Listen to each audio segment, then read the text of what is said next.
Hey guys, this is video reflection number 8 for the chapter of gender. It's crazy to think we've made it this far to chapter 8. We only have one more to go, which is crazy. In this chapter of gender, we talk about a lot of things that obviously connect to gender. Some of them including how like sex and gender coincide with each other or are two completely different definitions. For me, growing up, I always thought sex and gender were kind of the same thing, or they are able to use interchangeably, in the sense of how, oh, your gender just like connects to your sex, or it doesn't matter. They both mean the same. But that's not the case. The way in which sex is defined in the book is like your actual biological way in which you are like identified as, like, oh, if you have this, you're a boy, or if you have a penis, you're a boy, you have a vagina, you're a girl. Like, there you go. And then gender is defined as a social position, the set of social arrangements that are built around normative sex categories.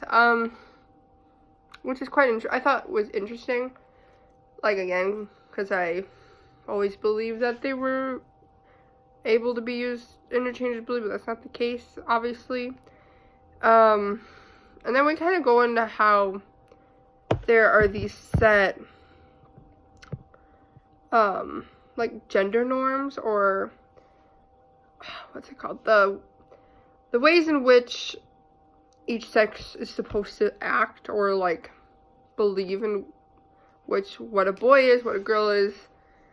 I forgot the term, but I think everybody knows what I'm talking about. How babies are, if they're a boy, they're putting up in a blue hat, and a girl, you're putting a pink hat. Like, from basically birth, we are taught that girls are polite and angelic, and boys are masculine and reserved, like, and that boys play with trucks, girls play with dolls. Like, we had these set gender rules or norms that if you break them or try to branch out of those norms, that you're going to be frowned upon or looked at as crazy, because that's not how society works, which isn't the case. There's various people in, obviously, many different generations that are pushing those gender norms, which is amazing to see. And I feel like now, more than ever, due to people pushing those gender norms are kind of diminishing. Especially the not newer parents, but younger parents that aren't from, like, older generations are, like, not telling their kids, oh, this is what you can do, or you can only be this. There's various videos out there about how parents, like, not encourage, but if their son wants to play with dolls, they don't say no. Or if a girl wants to do something that is deemed as a boy's activity or boy's toy, like, they're not going to say no. So I think that's kind of the stride, I guess, of parenting for future generations, is that these gender norms aren't going to be as set in stone as they were back in the day. So it's going to be interesting to see, especially once, like, I have my own kids, like,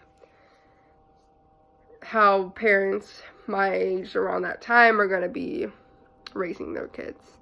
So yeah, and this was a very interesting chapter, and I'll see you guys next time for our last chapter video reflection. Then we have our final, but deuces.